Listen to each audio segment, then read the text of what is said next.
Of course, I'd have my own mic muted to start off. Oh, Howdy, cow folks. We are here with another Fast Furious Fall feature. Tonight, we're back after a little week's hiatus from our Kickstarter with the comics luminary, Chuck Sellner. Welcome, sir. thank you. Oh, wow. What an intro. What an intro.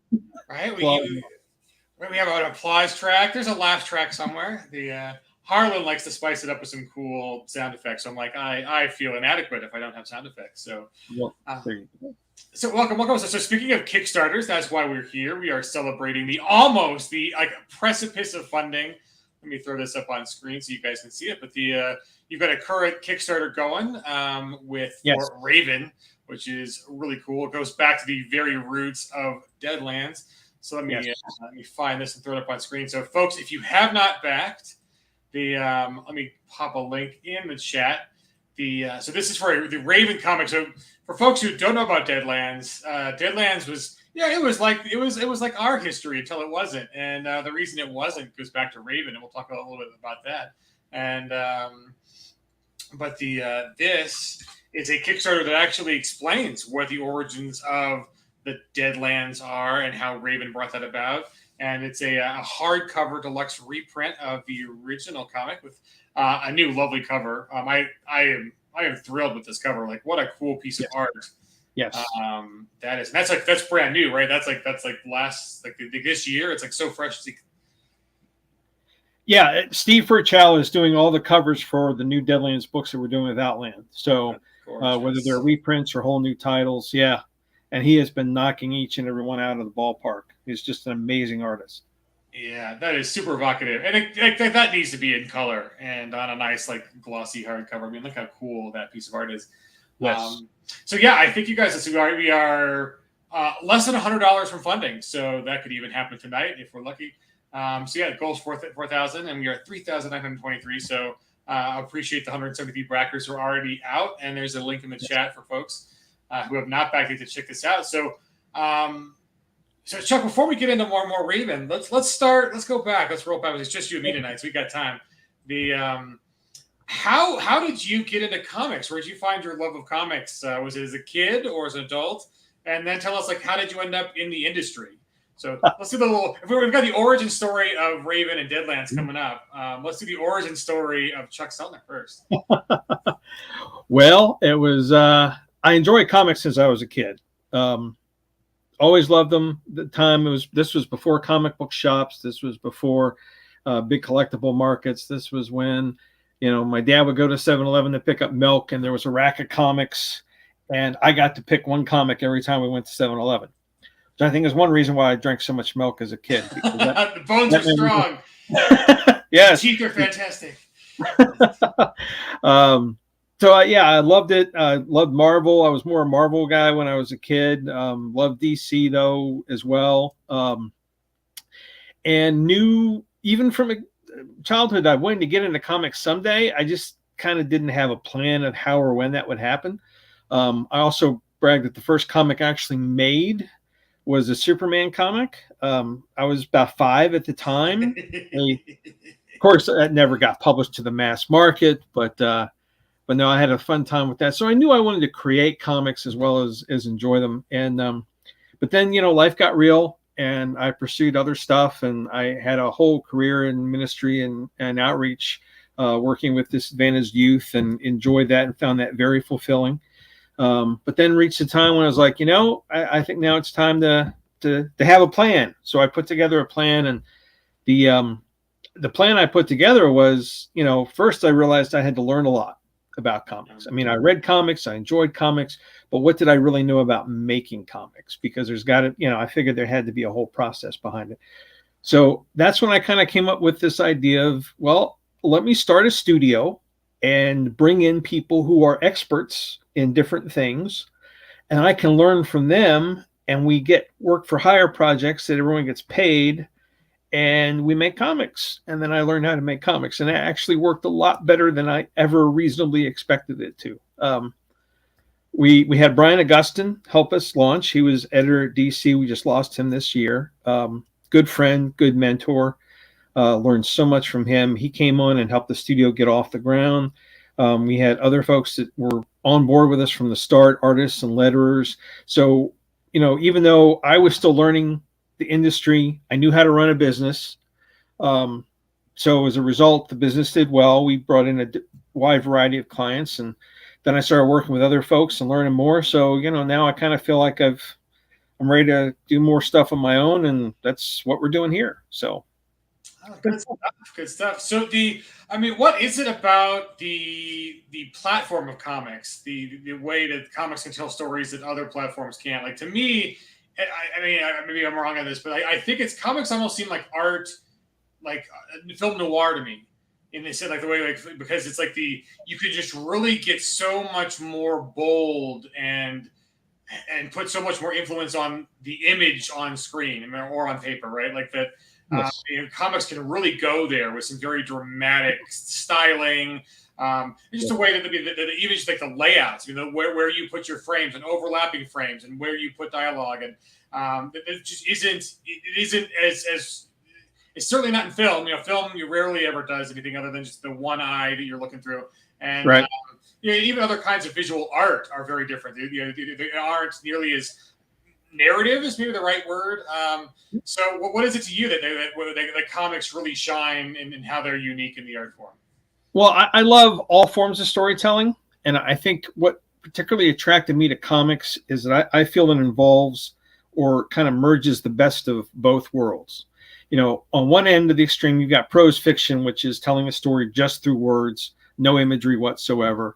And the reader is creating it all in their mind. On the other end of the spectrum, you have film where everything is fully realized, and you as the consumer or the movie watcher just sit there and take it in. You might, if it's got plot twists, it might engage you some like, oh, what happened there and how does this affect that? But your mind isn't creating anything new because you're just absorbing it, which is why people like to, Netflix and chill, veg out and watch a movie. That's how we put that, which is great. Comics still engages the reader and encourages them to fill in the blanks so that their mind is more involved in the story. But at the same time, it also gives you those visuals that you can hang that imagery on, because not everyone is going to picture fantasy worlds as great as an artist can. So to have those cues, but then fill in all the other stuff with your own imagination and how things flow and all that, I think makes it a magical kind of medium that does really well. It's almost like you're in this business, sir. That's a great answer. Thank you, Donnie. We saw that the pledge come in, and hopefully like one or two more this stream, and we will be funded, which is awesome. So awesome. Hope you enjoy it when it comes out to you. And this is like so let's keep on the comics thing before we get a little specific. So like for me, I 100% agree with what you just said. And I think there's even a transition there. Like I don't have the deep roots in comics that you and Shane do. But so I find with comics, like, yes, absolutely visually stunning.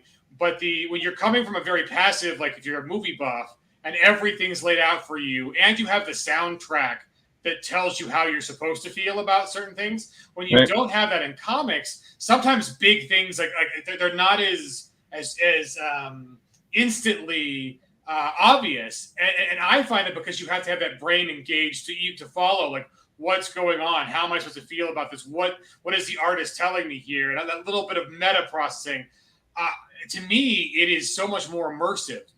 Even though it's the extra little bit of work, it's harder. I think it's harder to be than just being told, like, you should feel sad now because music is sad, or like a jump scare, right? Right. You should be scared. But that extra level of processing, it gets into you, and the stories become, I don't know, just much more involved. I think, I think my big, like, the first comic series I think I bought the entire run of.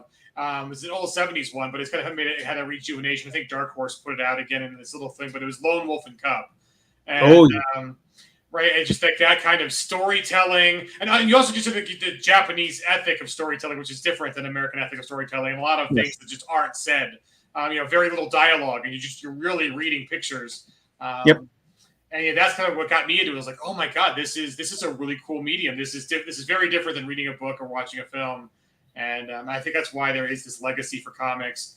And I'm excited that comics are all getting made into movies right now. I mean, that's kind of thing. Like every little comic property is just getting snapped up by studios because of the big universe kind of things. But I think that comics will always be, I think, its own unique and strong kind of platform for storytelling, because there's just stuff in comics that you don't get with film or with just reading. So, well, yeah, and the other advantage, the logistical thing. I mean, we talked about the medium itself and how it relates to the mediums, but the logistical thing that's really cool is, if you're writing prose, it's kind of a one-person deal unless you're co-writing a book, which doesn't happen all that often. In movies or film, you're working with sometimes hundreds of people, if not more, handling all the little pieces of the puzzle, and you've got one poor sap who's directing that has to coordinate all of that together. But in a comic, you might have a team of 3 or 4. It's easier to gel that team. It's easier to come together as a team and have a shared vision.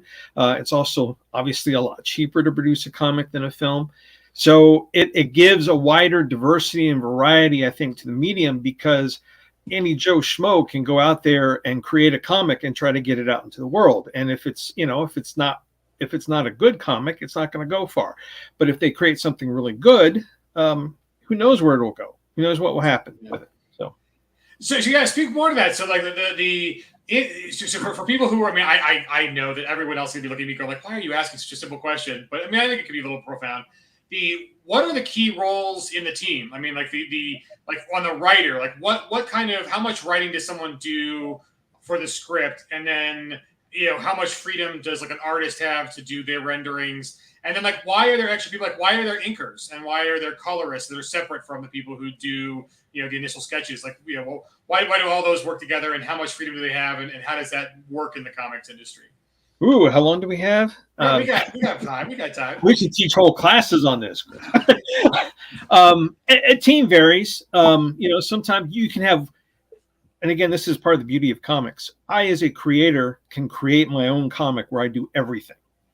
Okay. And sometimes those are amazing comics. I'm not saying mine necessarily, but yeah, single creator comics can do amazing things. But the normal roles that you have, obviously, first you have a writer. It's usually best when the writer is already working with the team, even and coming up with the story. I, as a writer, like to work with my artists. I like to, what do you like to draw? What do you see this story going? What kinds of things would you like to see told in this story? Because the more fun the artist is having, obviously, the better the work they're going to do. But the writer puts it together. We write in a format called a comic script, which is a lot more like a screenplay than a prose work. It's where you break down the art descriptions, you lay out the dialogue, you spell everything out. There's a lot of formatting to it. Unlike screenplays, there isn't a single universal set, but the idea for the script, the way I approach it as a writer, the script is a tool. Once I create it, that tool is used by every single other member of the team to create and bring this story to life. So I want to make that tool as simple to use and as effective as possible so that my team can enjoy it and enjoy working on it.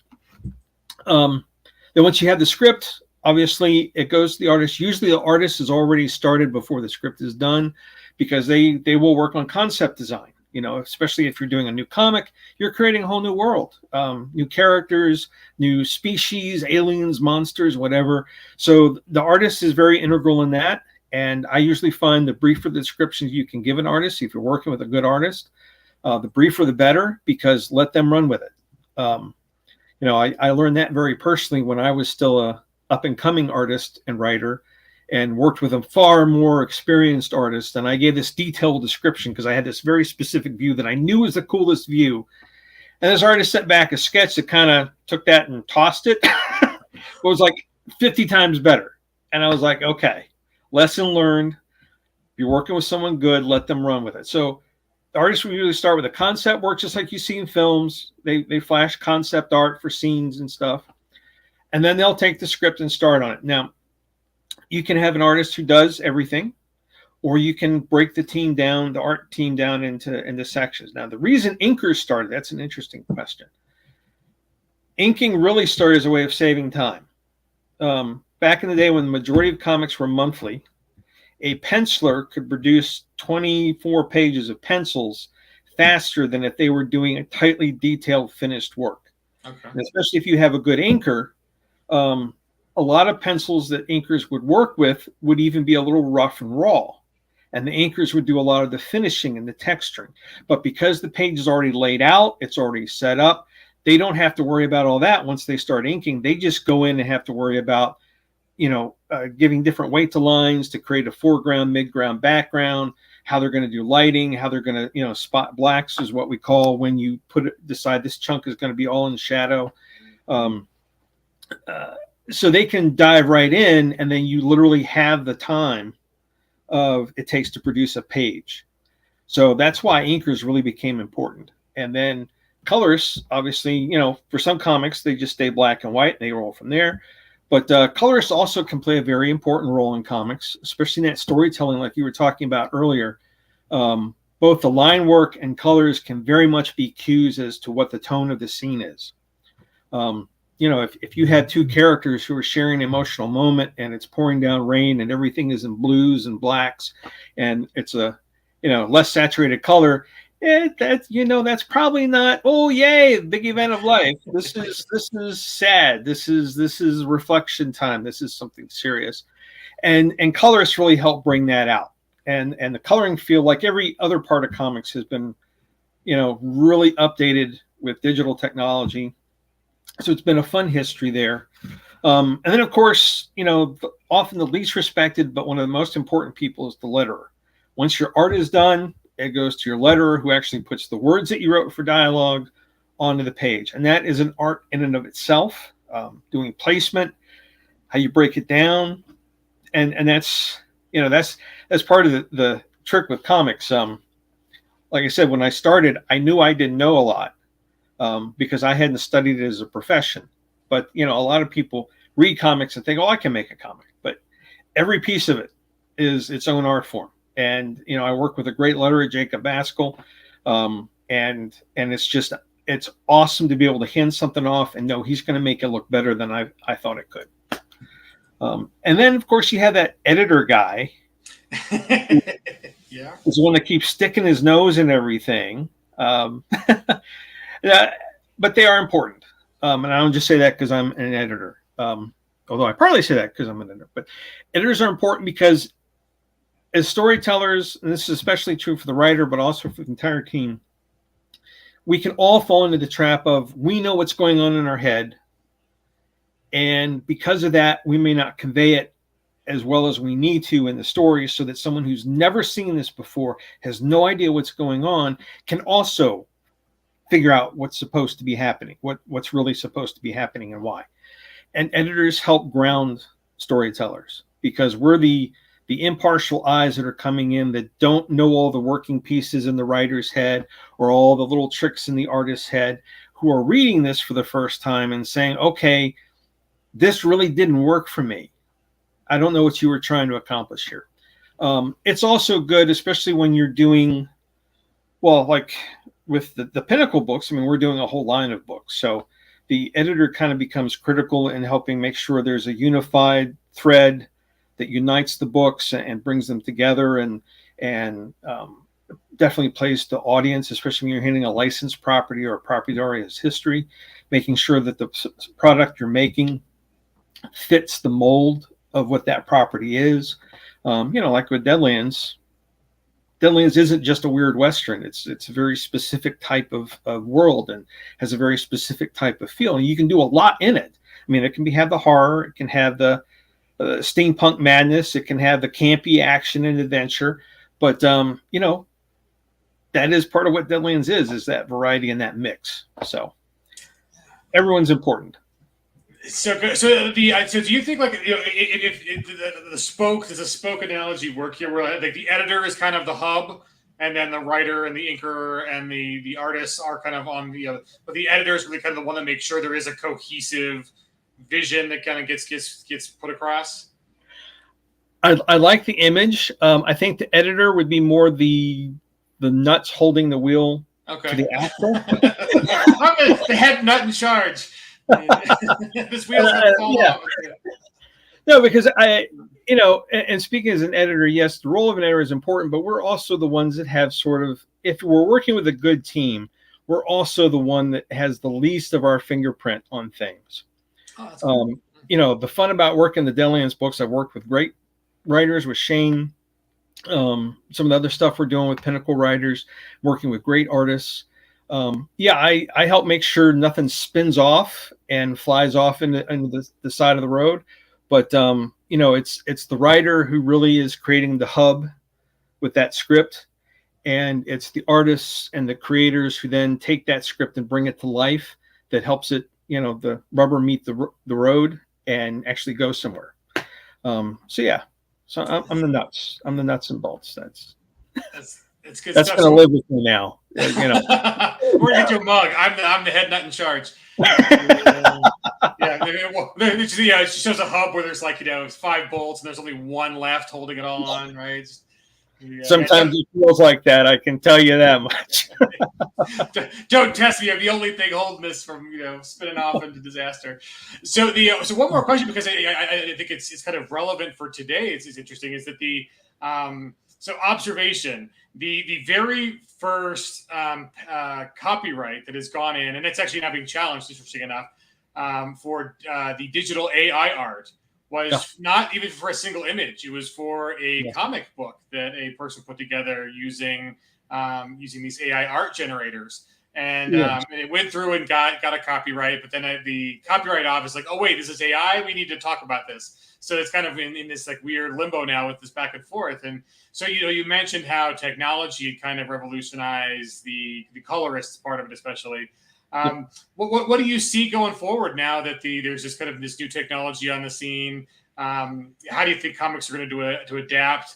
And what does the future look like now that there's kind of this weird new democratization is probably the closest word I can think of art creation? Because, you mentioned how hey, part of the business is the timelines and the costs and having colorists and inkers versus getting your main artists just keep on the pencils, people, because we need to produce. What do you think? Is the process going to change? Do you think is the industry going to change? What do you think? What the next 5-10 years on that?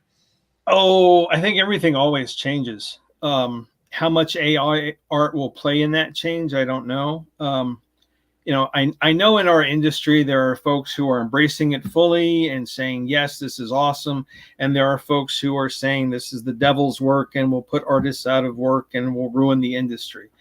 Of course, that also happened when a lot of things went digital, and digital really revolutionized every chunk, because so many pencilers and inkers now are totally in digital. I mean, we still call them a penciler, but a lot of them never touch a pencil. They do. I'm an old digital artist myself, and I remember when digital really became big and people had the same kind of polarized reaction. And you know what? We're all still here.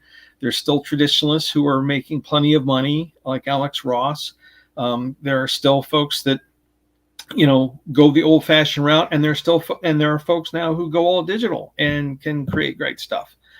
AI art gets a little funkier because it is involving algorithms and computer stuff. And I know the big controversy that I do agree is a problem is when AI art is absorbing styles from other artists so that you can put in their name and it creates something similar, because that to me feels like a violation of an artist's work. There are a lot of rip-off artists in comics. I've never had a lot of respect for that. I've always encouraged creators, find your own style, do your own thing. So having a software program that can duplicate other people's style makes me feel uncomfortable. I also think the programming itself still has a long way to go before it can tell a real comic book story. I've seen the AI art comics, and just because of the limits of the technology, most of them have empty scenes with no characters, or a few scenes here and there with a given character, but not the kind of interaction that Jack Kirby created to make comics powerful, because you just can't do it. You have the technology. So how far down the road that is, I don't know. I hate to see people lose the opportunity to create and make a living from being creative. But I also recognize, I'm experimenting with it. I'll be honest. I have told people that I work with, yeah, I will probably use it for inset illustration. And when I'm doing, like, if I want to do a concept design for a character, or sending notes to an artist, I might do a few variations, say, this is kind of what I had in mind, but I will never use it to replace a living person. So in comics, I still want to, I will, even if they perfect the technology, to me, part of the magic of making a comic is to work with a team, work with other people, and not something I'm typing leads into that's just going to generate and spit out stuff. Because like I said, they take the idea and they make it better if you're working with good people. So yeah, no, I agree 100%. I think from a 1,000-foot view, the stuff, it looks like a comic. But when you get into the individual frames and the choices, they're aping choices. They're not human choices, right? So it's like it's an algorithm choice. And how do you know that your algorithm is not drawing from an emotional scene, a horror scene, and a funny scene at the same time to make something that's just not very relevant versus a human artist? And I agree with you. I think there will always be a place, one, for true talent and for people who work on skills. I mean, there's something about, I mean, think of it like the old school craftsmanship in a lot of ways. The people who really put in the time to be creators, even if there is a mechanized solution for the other 90%, that 10% is still worth gold because it is unique. It is very much more human. And I think for art too, just the human choices that are made are going to keep the people who are truly talented well in demand. And and also just the kind of thing you mentioned too is like, why are there 6 or 7 different people or more on a given project? Because that's that you need that kind of input. And I think one of the things with the shortcut of AI is it might be one person trying to do it all. And like you said, you don't know how much you don't know about lettering until your book doesn't come off as well as it should because the lettering is jarring because you're not the expert there, or just the right tone of inks or the right kind of design choices. So I agree with you. I think it's amazing. It'll be fun to see where it goes as a tool. But I'm not too worried about the heart of comics and art being lost. I don't think so. I think it's actually be a pretty cool thing. So let's show up some stuff like you mentioned before, and I've been looking for it, but I can't find it on one of the previous Kickstarters because this is Raven is part of a series of Deadlands and other comics you guys are going to be doing with Outrider. There was a really great one of the updates. I think it was an update on the previous Kickstarter where Jeremy threw up like what the script was and then what the pencils were and then the inks. Yes. And it was very interesting, like to see like what you said, like to see what script is for comics and how much it's very much like a film script versus anything like the narrative of the book, and then just to see the early work. But let's show off Raven for a bit and talk about Raven because we already used half our time and we're just getting into it. So it's fun hanging out with you, Chuck. So we should do this more often. Let's share screen. Okay, so here we go. So you mentioned before, so I think this one right here, this piece of art, you mentioned like the full blackouts, and like look at the story being told, which is the black space, the black negative space in this image. I mean, like very much what you said, like it's a horror image. The little subtleties, like look what the artist did. Just we have 2 bodies hanging from trees. There's a massacre on the ground, and just the blood kind of soaking, but it's like there's it's not gore. I mean, like you look at the bodies in the trees, and there's just hints of what they are, and then around the character who's we're looking from their back, and just the 80% of this character is in full silhouette in black, and there's a little bit of like the blood trickling down the arm and from the hand, like. Those are choices, right? Those are choices to say, I want to highlight these little tiny details in this big scene. There's a lot going on, right? There's a camp and it's on fire and there's people dead and but the little things you're going to notice, and it's even just like the subtlety of, here's this tree that's very full at the top, but look at the branch that people are hanging from. Like it's a very dead branch, right. It's a little like, I don't think an AI is ever going to make those choices. Like, it's going to, but yeah, I mean, just so evocative, and the the contrast between this earlier panel where you've got just super bright background, the symbolism of the actual Raven and what's going on with the character and like the emotional turmoil there, and like I don't know, it's a great format. I mean, it really is just like we've got 3 different camera angles in this one page right here. to tell us like what's going on. And yes, the artist for Raven is Greg LaRocque, who is a very well established and popular artist. He defined the look for the Flash and Legion of Superheroes for an entire generation of fans. So, he did fantastic stuff, and the work he did on Raven, I think, is just utterly amazing because Raven's a very moody story, and he doesn't, Greg is really good. He doesn't over render. He lets suggestion work through his art, using those more rough outlines and stuff to just hint at things, as opposed to having to show, intestines sprawl through the ground and everything else to make it look horrible. And that's part of the beauty of comic storytelling. But Raven, that scene you were talking about specifically, that's the massacre of Raven's people, his tribe, which is what sets him on the road to become who Raven is. This happened when he was a kid. And, as the story unfolds, we learn exactly what happened and what took place. And it's a very tragic, I often compare Raven to Magneto, because they're both villains that come out of, you get them once you understand their past. And once you see what they've been through, they may not justify their actions, but you get it. They're not just out because I want to rule the world. They're these people that are very broken, tragic figures whose lives were just totally destroyed, and what was left of them became evil, because there was nothing good left in them after that, after it was all torn out. And so this opening scene, really, those few pages are a flashback to his childhood and that which made him who he is. So right, yeah, exactly. And I almost think like it's great you brought up Magneto in the sense that I think it's almost. Tell me if I'm wrong here. A character like Conan has to.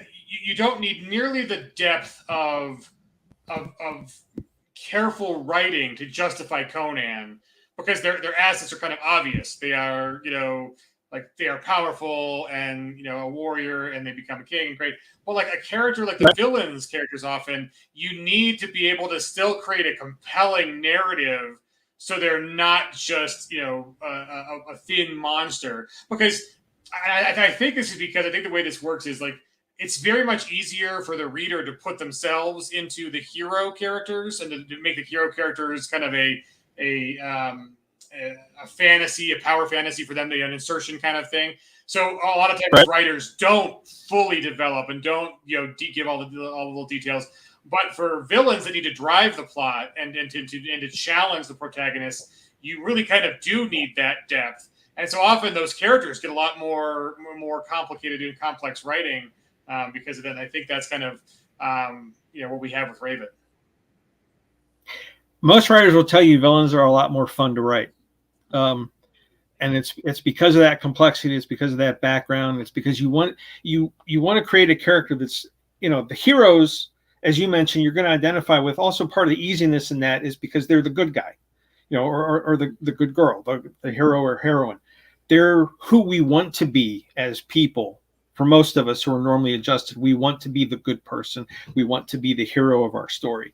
But, villains, the best villains are villains that are compelling, that you can connect with as well, even though they do these horrible things. There's some element of them that makes them so human that you can say, oh, yeah, I get that. Because that gives you more self-reflection in a lot of ways, because sometimes we find pieces of ourselves in our villains as well. Don't want to get too deep and metaphysical there, but yeah. No.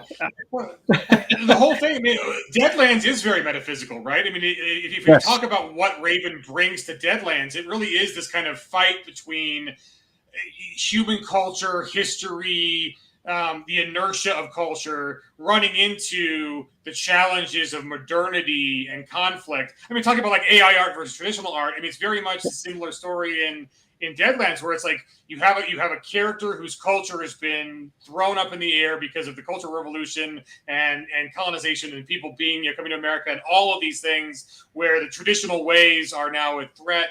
And how do you deal with that? And Raven goes all like, hey, we're gonna thin the veil between this realm and the next, and really, the happy hunting grounds might not be as happy when they're when they're much closer, and that's what makes Deadlands Deadlands, and really creates the weirdness that crosses over, and kind of the throws gasoline on this industrial fire of what's going on in the world.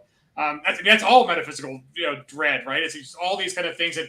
And I think the cool thing, I think the reason that the comics are so evocative and that Deadlands has been so popular for 25, 30 years is that, these are questions society is still grappling with. How do we progress with, newer technology that's keeping up with, that's even outpacing our ability to get our heads around it, our minds around it. And whether it's electric cars or crypto or whatever it is, there's all these challenges to what we thought we knew, right? Like the world as we know it is not the world that we're going to leave to our kids. And that's very profound in the Raven story. So that's kind of why I think it's really exciting that you guys are putting these, going back and putting these in the really nice hardcover is, this is the fuel that fires all the downstream Deadland stories on who are your characters and why do they have access to magic and mysticism that they don't normally have access to in the real world. And right. So it's just super exciting to start with Raven, right? And then that's and you just keeping that thread. I mean, just think about the whole franchise. I mean, how in 30 years the story still hasn't been fully told, and it's amazing how much more there is to really kind of talk about. So maybe a question for you on that is how many, so this is one of, let me pull up this other one too, because this is like the third Kickstarter that you guys have done. I went into Deadlands Rise of the Black Circle. So this is a third one. We go back one screen. Show me all three.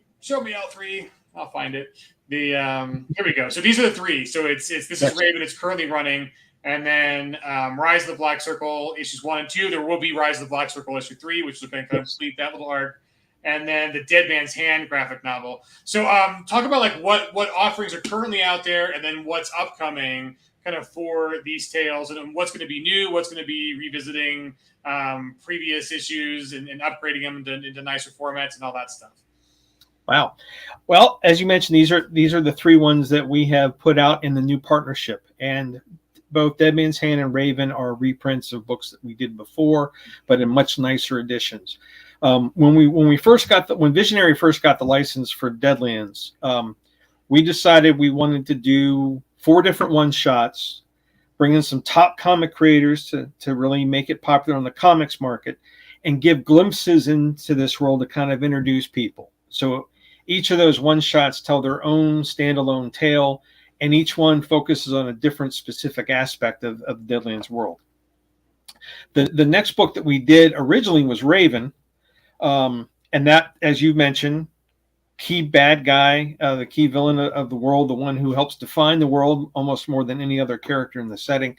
We wanted to deep dive and do his story from beginning all the way into the far future, and that book covers centuries of Raven's life. So that was part of the challenge, and the fun was telling a big epic story that fit that. Rise of the Black Circle is a return of a lot of the characters from the original Dime novels, and of course is written by Shane Hensley, who knows a thing or two about Deadlands. He's coming along nicely. He's the guy that created the whole thing, by the way. That kid's got a future in this business. But yeah, I mean, this is quintessential Deadlands because it is over the top, campy action, and just embraces that and goes for it. And it's an awesome tale. These characters come together and they're fighting this bigger, overwhelming threat. And there's nice chemistry between the characters, and it's almost nonstop action. So sometimes people complain about talking heads in comics. You won't have that problem in Rise of the Black Circle because they're pretty much always shooting at somebody or being shot at themselves or being chased by undead things. So I mean, that's been fun. It's been a great series to work on. Aaron Palsmere is drawing that. And yes, we will be kickstarting the 3rd issue and the hardcover for that. I believe in January is where we're targeting. So we'll announce that soon. And then the other book that's in process right now is the one that I pitched to Shane, and that is The Kid, which introduces Billy the Kid into the Deadlands universe. Yeah, it's down there somewhere. Oh, I forgot the Cackler. Let me backtrack. So the third book that we did with Visionary is the Cackler, and Shane wrote that. Bart Sears did the art. Gorgeous, amazing, utterly wonderful book. We have not done a reprint of that because there's still so many of the printed books that we had from the previous run, because that was the last one we did under the previous partnership. And it basically tells the secret origin of the other major villain in Deadlands, which is, of course, the title character, the Cackler. And it starts hinting at things that will have some more major revelations and major impact on the Deadlands universe coming up in another series that I can't mention yet, but is in process, and we're having a lot of fun with. But yeah, I mean, the Cackler, epic story. A lot of the classic characters the fans of the game will know, but also told in a way that anyone who's new to Deadlands will enjoy it. And you know, he's sort of a criminal, crazy, a little bit Joker, and a little bit Ra's al Ghul in some ways. Which is horrifying. It's like, wait, a Joker who's even more intelligent and mastermind? Yeah. Yeah, who actually has an agenda other than just driving people crazy and killing people. Right, the Joker's like too ADD to really get anything big done, right? Like, he stops at vats of acid and whatever. And when you start getting world-shaping mastermind involved, it's like, ooh, there's some interesting stories. Maybe Lex Luthor and Joker combination. That might be more notable. But yeah, it was a great story. Had a great time with that, and you can get copies of Cackler through the Kickstarters that we're doing. So we offered it in the previous ones. We're offering it with Raven as well. So if you have not seen the Cackler yet, I would definitely go for that tier. Yeah, folks need to pick this up and get on board before our next big Deadlands property release. So we've got Deadlands Dark Ages, which is coming up in the next year. And if you want to see how we blend and remix some of this stuff, you need to know what started with it. And this is where you get that. And yes.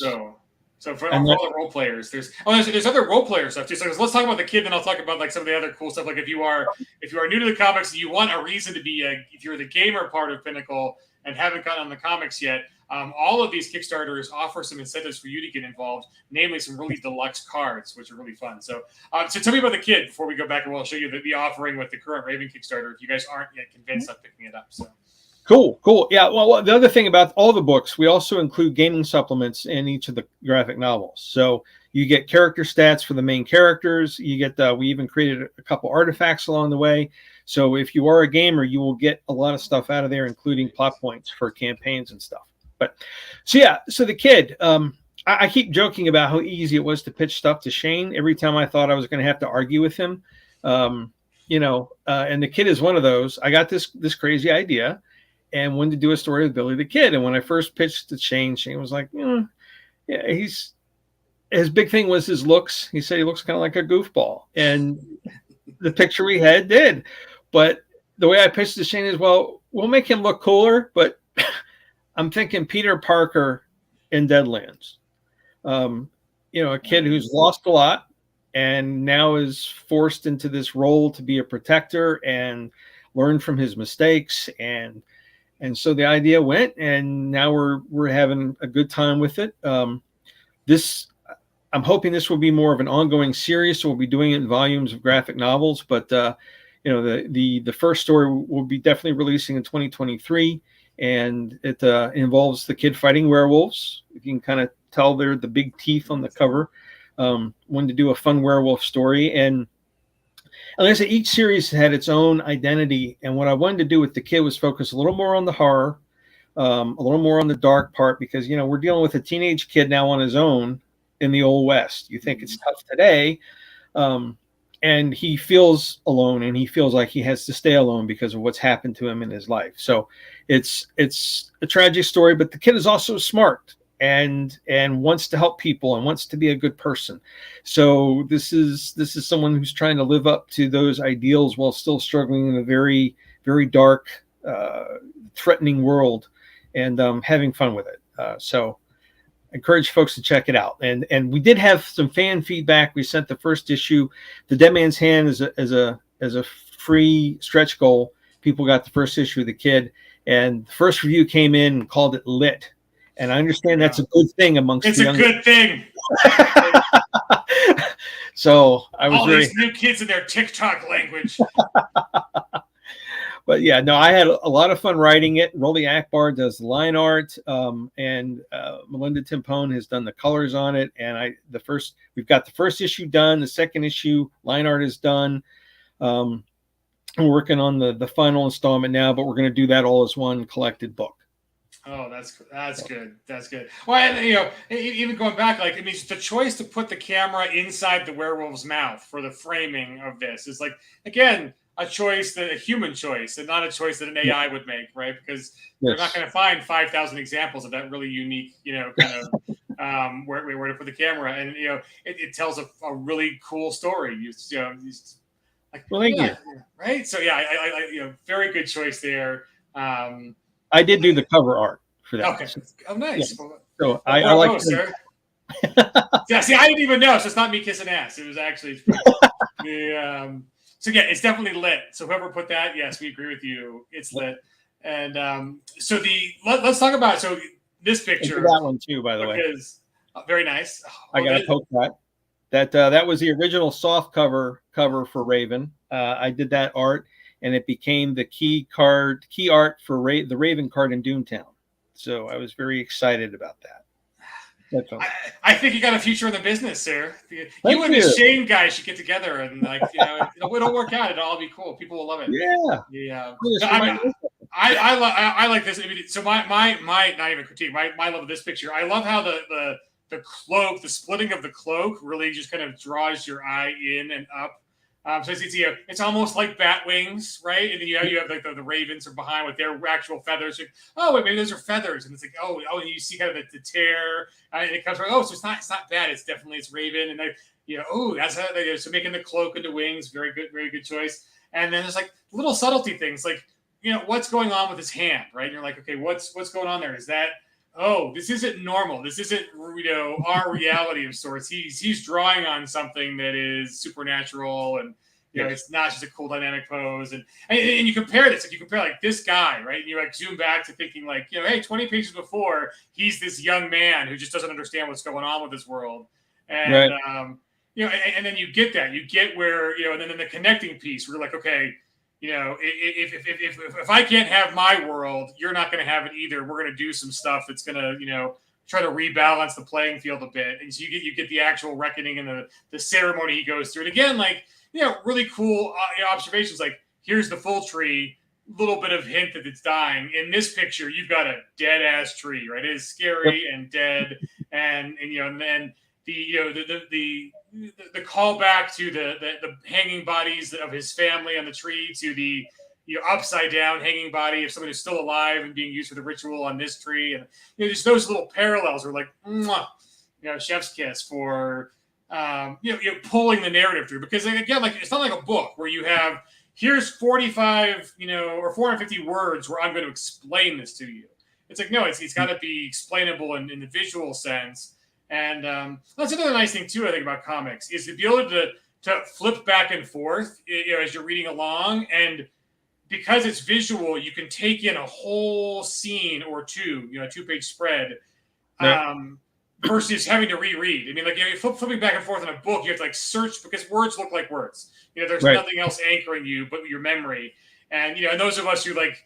I'm sure like everybody, you're reading along and then you have a thought in your brain, and you keep turning pages and you're like, what did I just read for the last like 10 minutes? And you're like, I don't know any of this, even though you read it. Like, the visual thing, you can go back and forth and like really tie in, like, okay, so, what happened here? Where here's this one bird in the sky stretching its wings. It's a horrible thing. And then you get down to here and it's like, nope, here's the character stretching his wings.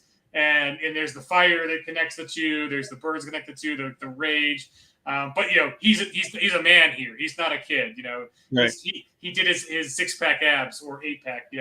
I don't know. It's cool being able to absorb it so instantaneously like that in comics, and even in film. Like you unless you're at home. That's another weird thing about like modern film, and films that are like they weren't designed for streaming, is you couldn't go, you can't instantly go back, and if you miss something or there was something important. But in a comic, I mean, it's as easy as turning the page back to be like, oh, I see where that was leading up to. I didn't catch it on the first read, but here we go. So that's good stuff. So, that's part of the cool, and part of the cool thing with working with Raven's story was that through the history of the game, we've seen all these moments in Raven's life that are key critical moments, but never the connecting threads that led him from moment A to moment B. We knew the basics of his origin. We know that he seeks power. We know that he unleashes the reckoning. We know, the California and the Great Quake, but was crafting a story that we connected all those threads. And so I think we were very intentional, both Greg and myself, in doing the art and the writing, that, we had a lot of the connecting imagery and connecting pieces, because that's what we were doing. We were tying all this disparate history together. And I think we did a pretty cool job with it. So, and that just brings up why this is such like why this endeavor is important to us at Pinnacle, is that we've told this story over 30 years in various formats. And like, as you said, if you haven't been following along for 30 years, you might have missed parts of it, or, right, certain things that we had to keep undercover for reasons that we had to let players discover it at the table. Now, you can get a cohesive Raven story that's super important, but, all in one, you can follow those threads, and, it's time, right? It's time for those things to be, to have those threads, so we can, what is the next generation? What's coming up next? Those kind of things. Right. Or what other stories, are in the world. We're, finding different ways of telling stories in this world that's become a world. So it really is great in retrospect to let's shine a light on some of these characters and be able to tell a cohesive story with them now. Right. And, it's a different way to engage in the hobby, even the role playing hobby. That's just unique. I mean, again, like the same, like we talk about how comics are in their own ways better than film and prose. That interacting with Deadlands, we want people to have these experiences and to have the connection and be able to thread some of those needles. In their minds now that all the pieces are laid out. So that's a really cool thing to just kind of start with where it all started with Raven. And right. So one of the cool things, because our RPG fans, we all love cards, and that's the big thing about Savage Worlds, right? Is that because we do card initiative, card decks are like the number one way to, like, if you want to Martha Stewart up your game, if you want to theme it out, like, you start with a custom card deck. And these custom Raven playing cards, they're lit too. The back of them have a great piece of art. Again, like the Raven stretching his wings. Like, there's a really cool piece of art for the backs, and then just some really choice character art that we haven't used in the game, but have been used in the comics to kind of highlight the court. And so it's a really good way. Like, if you're an RPGer, like, pick up the comics so you get some grounding in the Deadlands. But you can bring these to the table, and yes, yeah, they're hot. They're really good. Thank you. We had fun with it. Jacob Askell put together all the design work for that. Did a great job. And Greg LaRocque did all the art, because it's all from the graphic novel. See, right?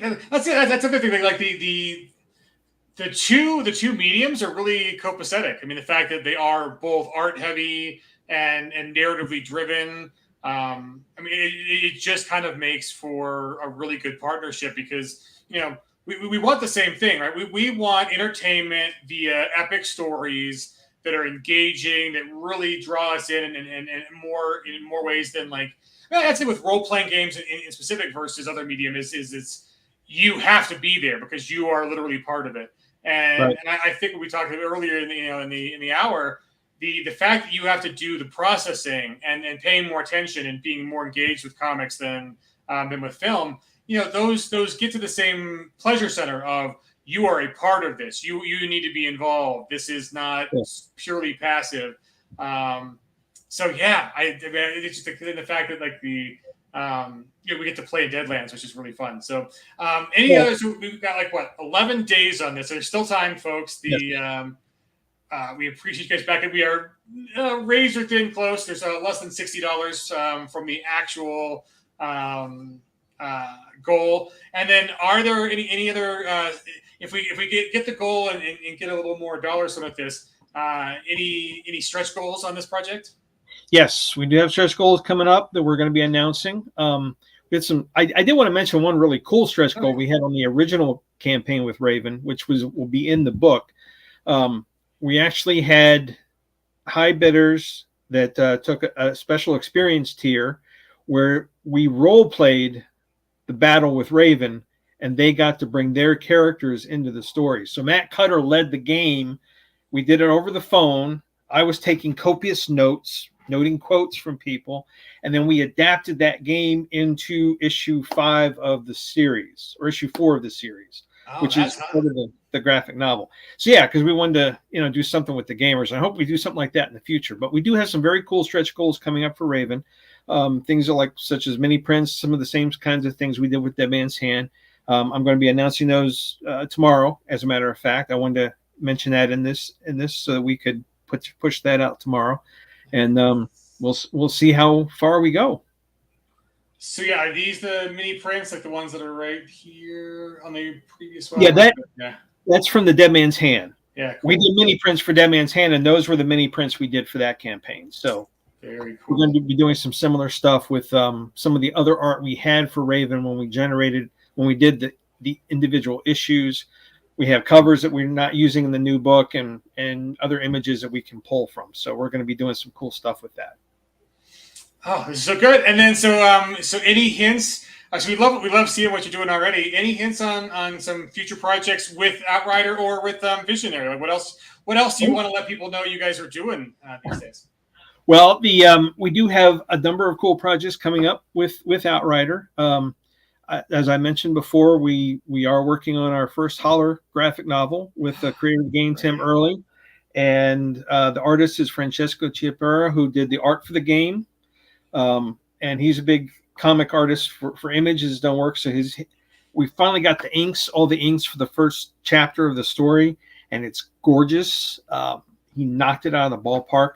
This was Tim's first script, so he's been like having Christmas, seeing stuff come in and the art come in and the story told. We're also working on an East Texas University graphic novel. They were written by the creators of that game and drawn by Ariel Medell. And that's an adaptation of their supplement, The Chickens in the Mist. Oh my God, fan favorite. Super killer chicken. So gotta love it.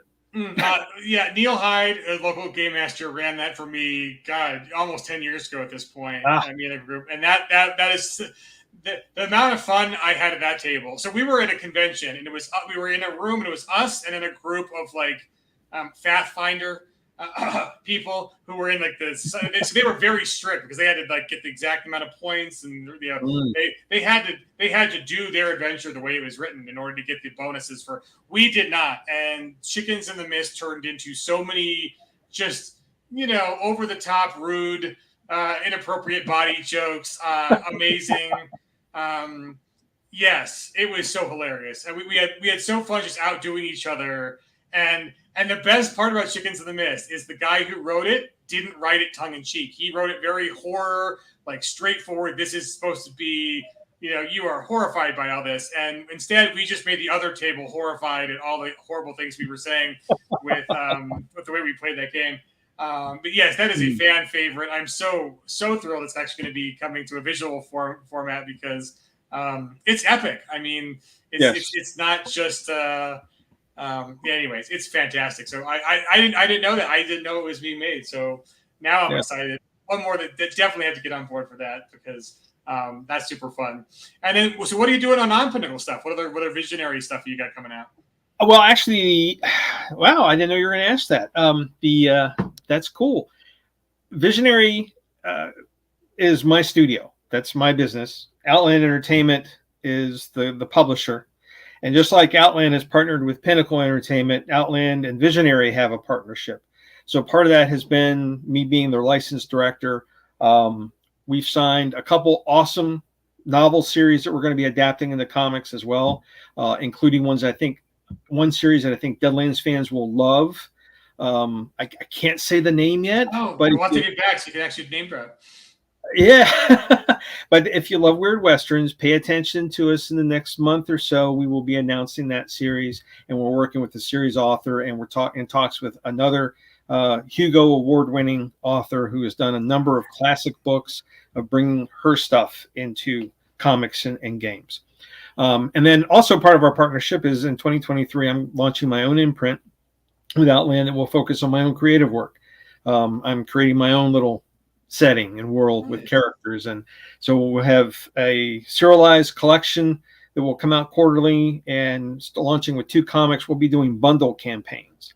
So you can get the books, the comics, and the other fun stuff. And each campaign we'll be doing for a year. So that starts in February. Very cool. So, any hints? Can you tell us, like, what is the world that you're creating? Is it sci-fi? Is it historical? Where in the spectrum where you play supers?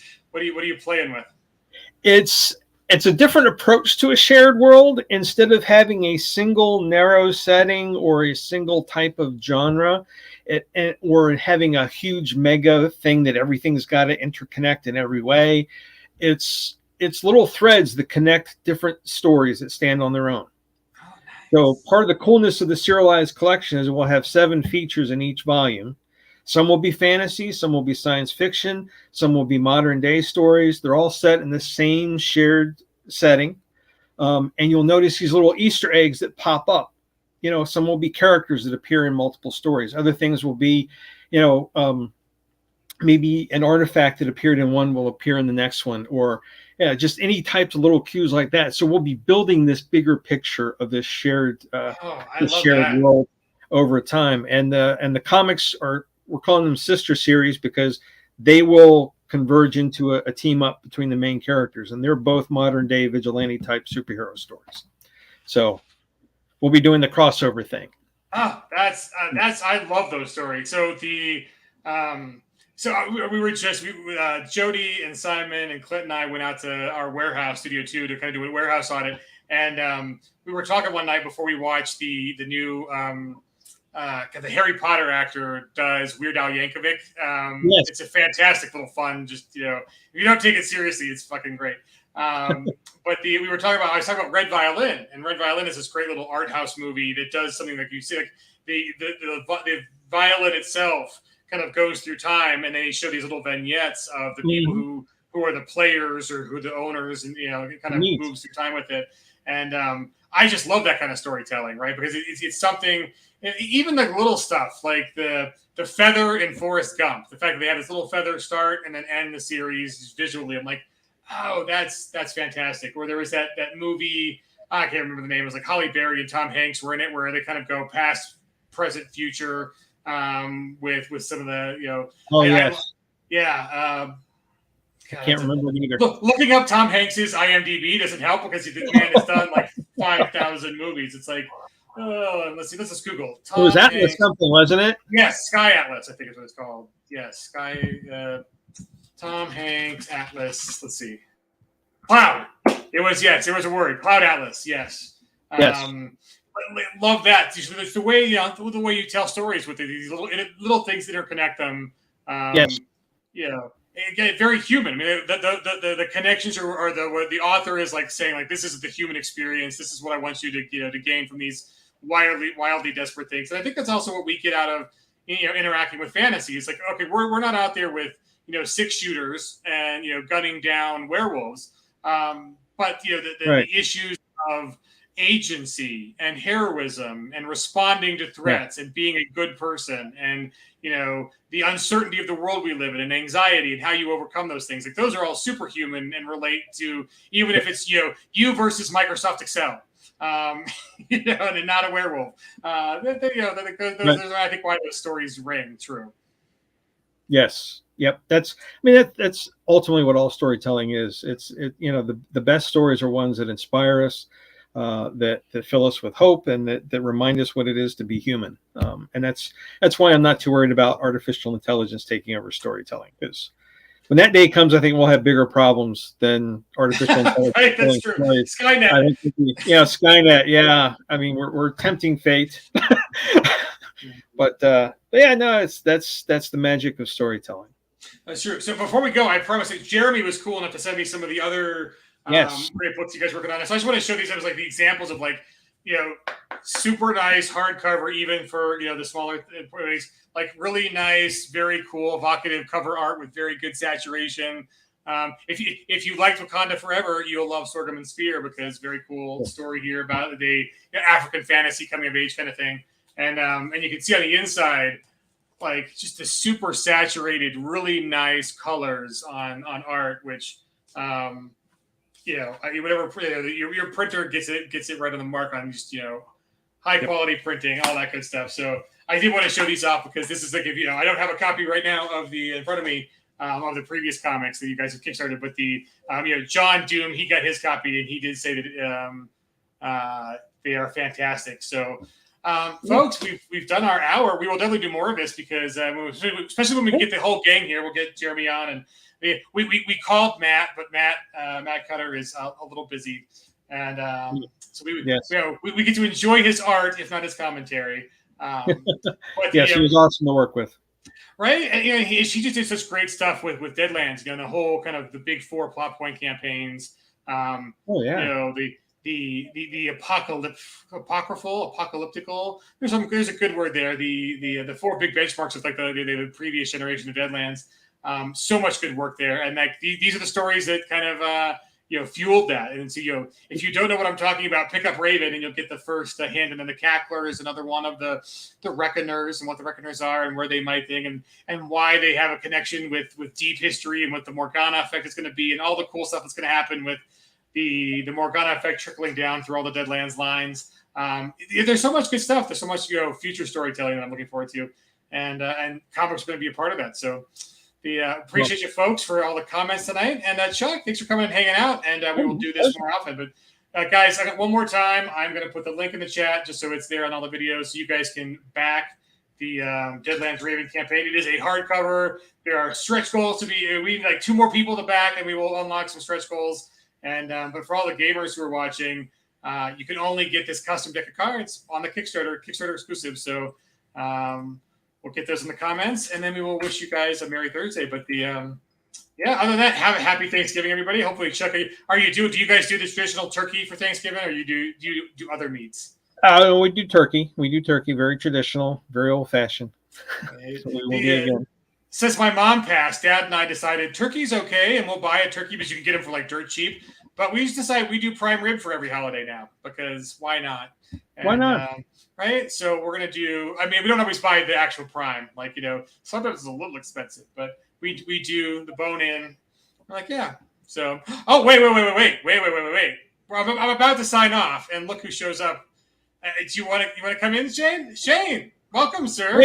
Hey, guys. How did we let you in? I'm literally doing the sign off and talking about turkey, and you show up. So, hey, sorry, not that there's a connection between turkeys and Shane. Speak his name, and he shall appear. I could buy that. I had a family thing I just couldn't get away from today, but I managed to get here now, and I thought I'd drop in and say hi. Oh, well, good deal. So so I'll shoot you guys a question. Shane, so if you weren't here, you didn't hear this. What's your favorite part about comics as a medium, and how do you think comics uniquely tell the Deadlands story in ways that novels, film, and even RPGs can't or don't? Oh, good question. Boy, gonna bring me right into this, huh? Right?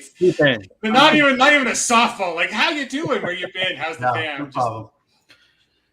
problem. So let's start with, I've been a comics nerd since I was 4 years old. That's the first thing I remember reading, and certainly buying on my own. And I guess there's so much to, it's such a visual medium. It lets you explore a world in ways that even prose can't, right? And I'm a voracious reader as well, but being able to see the world, to see the action, and especially being a child of the 70s and 80s, when we didn't have all the movies and films and TV shows that we have now, that was how we explored these things. That was how we engaged our imagination. The closest we could get at the time. I think RPGs are the closest way now, because you can be a character, be in the world. But comics still let you see it even more, right? And you really realize that when I was writing Rise of the Black Circle with Chuck, and Back to the Cackler, and so on. The artists need descriptions of things that I only think of in the abstract. right? So we have to start figuring out, well, what does a steam wagon really look like? We've made a few for the Great Rail Wars. There were a couple in the original Deadlands that Alan Nunes drew. Are they uniform? Are they different? Are they all one-offs? That kind of thing, right? So you really start exploring the world. What does Ghost Rock really look like? Is it black, green, blue? Are there streaks in it?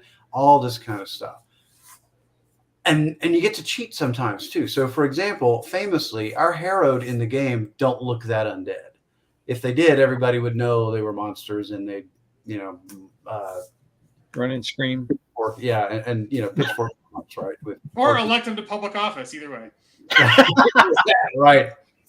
But in a comic and in the RPG too, we want that to be a little more pronounced, right? Because it's more visually engaging, and it tells the story faster than a whole bunch of words written by me do. And that gets pretty interesting. I mean, in Rise of the Black Circle, we had that very problem. The artist drew Ronan Lynch more skeletal than he's supposed to be. But I'd had this story about what had happened to him before, which oddly enough came from a screenplay that somebody wrote a while back, and it was in my head. So Chuck suggested, well, why don't we keep it and let's build the story of why it looks like that, and that's what we did. And now it's canon, right? And all those things that happen are a backstory you're going to hear about, at some point as we get to continue that series. So that's a long-winded answer to say the important thing to me is we can tell these big stories of plot, character, and action that we can tell in prose as well, but you get to do it in a fast, easy to digest visual medium. And it's exciting and engaging, right? And that's why we're all comics fans. Good stuff. So since he couldn't be here, and since now I got two of you to talk to, let's say nice stuff about Matt Cutter, because he could be. I'm sure he's probably watching. What was it like? I mean, Shane, why don't you speak to like what Matt's influence was on Deadlands and kind of the campaigns he put together, and where his tenure as brand manager for Deadlands, like where did that take us? And then Chuck, speak about just what it was like working with Matt on creating this new Raven comic. So Matt was the brand manager for Deadlands for, gosh, I don't know how many years, but quite a few years, maybe almost 10. And Matt is he's a meticulous writer. He's a fantastic editor. He edited all of our books for us for a while, and we were always very happy to get Matt time to do that. That's my dog pouncing around. Hey, on Deadlands, Matt loved to dig into the vernacular of the Old West even more than I did. I've got a couple of books back here, the language of the Old West, and I like to sprinkle it throughout. But Matt, really engages with it, uses it very naturally. He uses some phrases that I've never seen anywhere else, but he proved to me they were real, like big bug. And he liked to call himself the big bug, which meant like foreman or boss. So yeah, he had this great balance between the history of the Old West and telling a cool, fantastic horror tale that we saw in especially the the Servitor plot point campaigns, which he oversaw and wrote much of. So that's probably the best parts of Matt. My stuff tends to be more over the top, more tongue in cheek, and the two of us together, I thought were a really good team for a long time, and we still are, because the stuff that he put into the game remains, right, and we still get to work and play with it. Awesome. So what was it like working with Matt on the comics, sir? I'd say it's the same thing. It was great. First and foremost, as Shane said, he's had such an influence on the world through the game. He's also one of the top experts, I'm sure, of the history and everything that has happened in the fictional world of Deadlands. So when we're telling a story like Raven, as I mentioned, we had all these seeds that were put out in various gaming books of, we know Raven was involved in this, we know this happened at this time, but we didn't know all the stuff in between. Well, Matt was instrumental in keeping all that straight. I mean, he knew what we needed to include. He knew what we could kind of skip over a little bit. And he had great ideas on how to fill in those gaps and tie those threads together. I mean, it was the first co-writer work that I've done with someone, and it was truly enjoyable. I mean, I think we synced well. We had some the big vision was there of what we wanted to do together. And so it was fun filling in all the little spots of how to make that actually happen. And yeah, he's also local. So it was really fun being able to get together and hang out and do this. This is because most of the people I work with are all over the world. So it's all email and messenger and Zoom chats and stuff. But being able to get together at a bar and drink a beer and talk about Raven and how we're going to blow up the world is, wait. He left his house? I deny this is reality. Oh, he used to. And in fact, he came down here and spent a week with us in Arizona. And we went down to Tombstone and we toured some ghost towns. And we went around and looked at old wagons, all kinds of neat stuff that just to get hands on with it was such a thrill. And again, because he is meticulous about his history, he really took a lot of that and incorporated into his work. So that was a lot of fun. Good stuff. So let's see, one more question for both of you, because I think as artists, right? So you guys have played multiple hats in the industry, working, creating your own IPs, working with other people's IPs. What's it like when you've both created these worlds, right? And you have to share them with other people? What's that process like? Like we're seeing, from the head of Shane Hensley 30 years ago, and now we've got literally hundreds, if not thousands, of different people who've had a part in building and creating more in that world. And Chuck was just hitting it. He's doing the same thing. He's got a new comic series coming up, kind of a shared world thing. What's it like working with other people and having them, create art for your vision and giving them, like, when you've turned over to a brand manager, you're kind of giving them the keys to the wagon you built. What's that process like, sharing something that is initially so personal? Well, for me, this is going to sound like such a pat answer, but it's true. It's just fantastic, actually. So there are occasions when things will arise that just don't fit the vision, or we have some experience with that doesn't work. And Chuck and I have encountered some of that ourselves lately. Yeah. But 99 times out of 100, especially if you've established a strong vision up front, people bring just these incredibly fresh and brilliant ideas to it that you wouldn't have had, right? So, for example, I don't remember which one of them it was. It was either Greg Gordon or Matt Forbeck when we were originally discussing Deadlands, who came up with the word for hucksters. I think I had guys who hurled cards in there, and I think maybe it was Greg who came up with the term hucksters.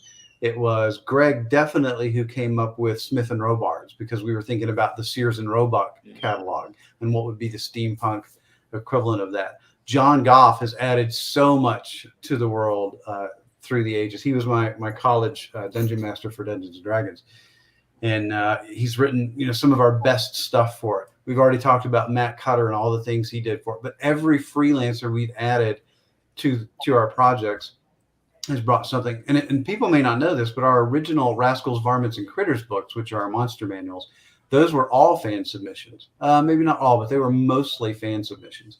And, that brought this incredible diversity of ideas, thoughts, and experiences that have wound up being staples in the game forever, like Dust Bunnies and Poxwalkers and Hanging Judges and all that stuff. Hanging Judges, by the way, don't have feet because the artist hated Ron Spencer. The artist hated drawing feet. Wait, so there's a certain other comic. We were talking before about artists who ape each other's styles. What came into my, I didn't say it at the time, was like, no one wants to ape the style of the guy who can't draw feet. But apparently someone did want to ape the style of the guy who can't draw feet. And I think I got you mentioned this. Yeah, Rob Liefeld famously hates drawing feet. I guess he's gotten better at it now, but Chuck knows better than I do, probably.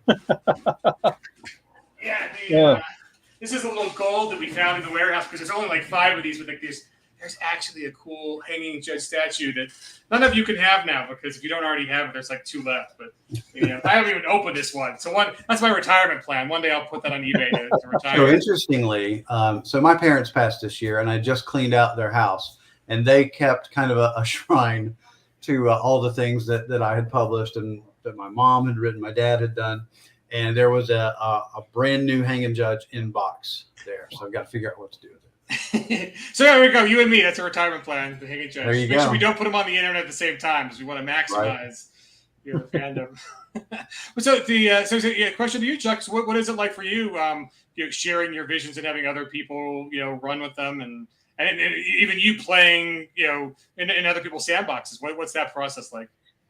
Well, I agree a lot with Shane. I think every creator brings unique stuff. Everyone's going to see things a little differently. They're going to have different things that occur to them that just fit so naturally. It makes the worlds more real, gives them more depth. It's very fun playing in sandboxes that other folks have created. I immensely enjoy working on the Pinnacle properties because they are cool worlds, and you've got all these toys to play with and these cool settings and these great characters and this stuff to build on, and that's fun. It's also cool to create your own things and start that process and then kind of start letting other folks play in the sandbox. I use that illustration a lot.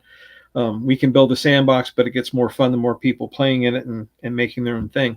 And I think it's a great growth opportunity as a creator to work on something that has an established history.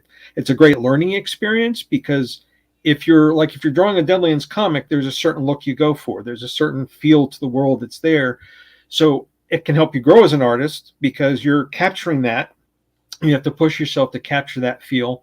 And it's also good as a professional to be able to do that because a lot of the best paying freelancing gigs obviously are building on other people's creations.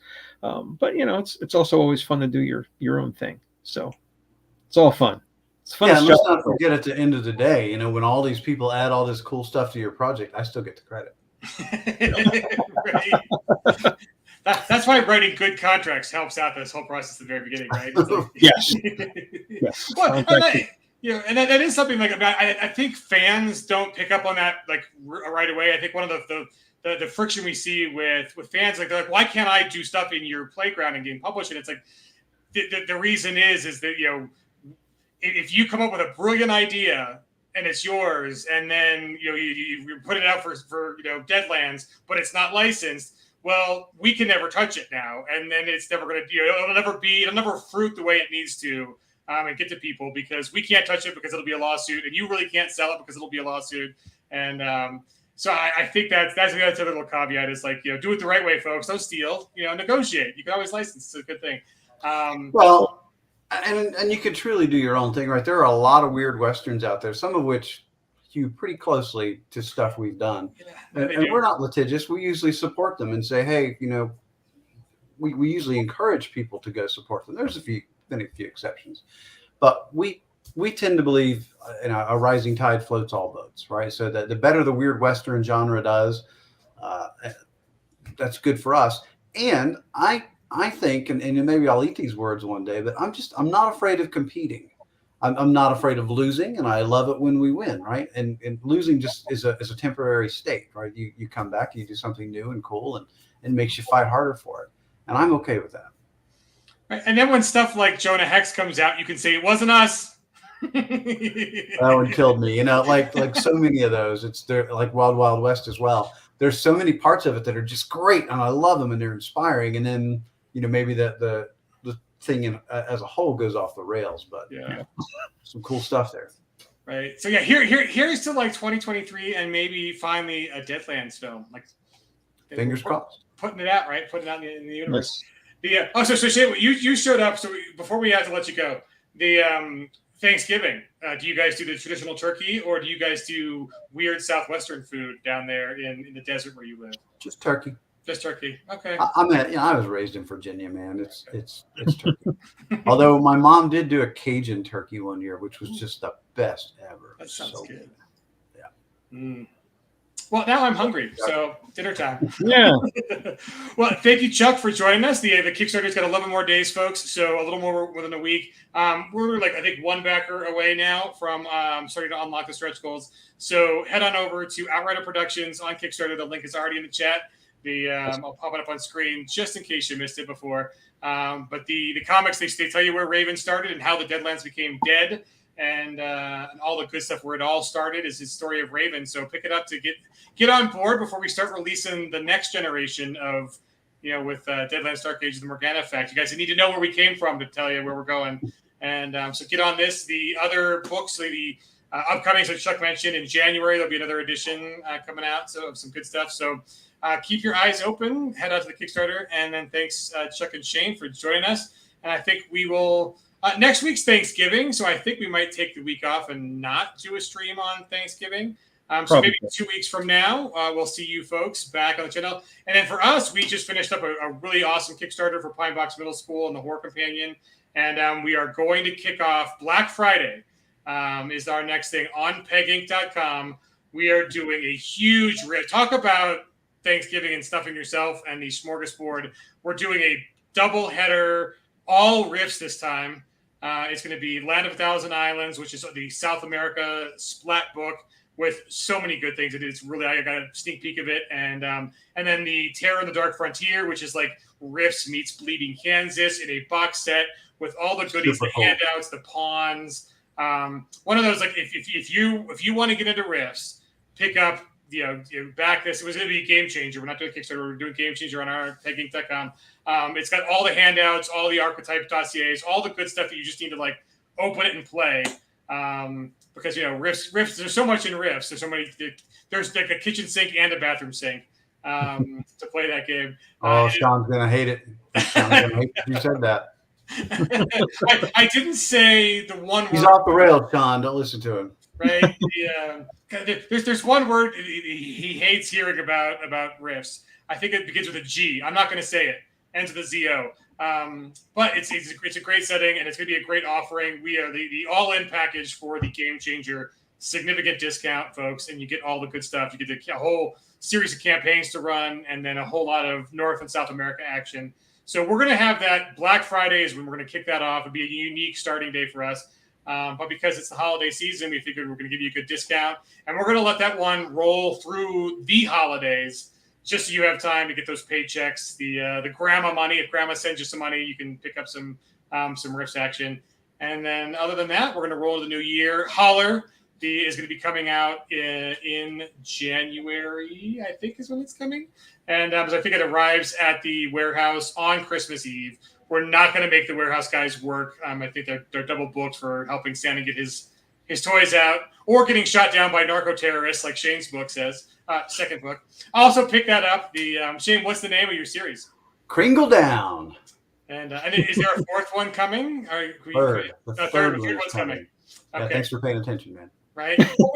We were talking about a fourth one. I think it was like me and Jody were like, we had a new plot that was funny, and we were like, oh, that would be Kringle Down 4. So that's why that was the one. So there's 2 out now, a third on the way. You can get those on Amazon.com. They're really good. And there's an audio for the first one and audio coming for the other ones too with Sound Computer. 1 and 2 are in audio. Oh, 1 and 2 are in audio. See? All the good stuff. I know. It's someone's job to pay attention to this. I don't know who. Well, they're not Pinnacle products. You're off the hook. No, we're good. So Sound Booth Theater, those folks are awesome. And I think maybe Chuck, you can join us. We'll actually get an actual play in the new year of some of our stuff. And we'll drag in the Sound Booth Theater guys, and we'll drag in the Outrider folks. So you can see all the wonderful people who make games for us. And cool. Yeah. So happy holidays, folks. We will not see you next week. We'll let you enjoy your Thanksgiving without a sales push. But Black Friday is going to be the big game changer on pegging. So join us for that. And other than that, thanks for joining us, Shane and Chuck. And we're out of here. Thank you.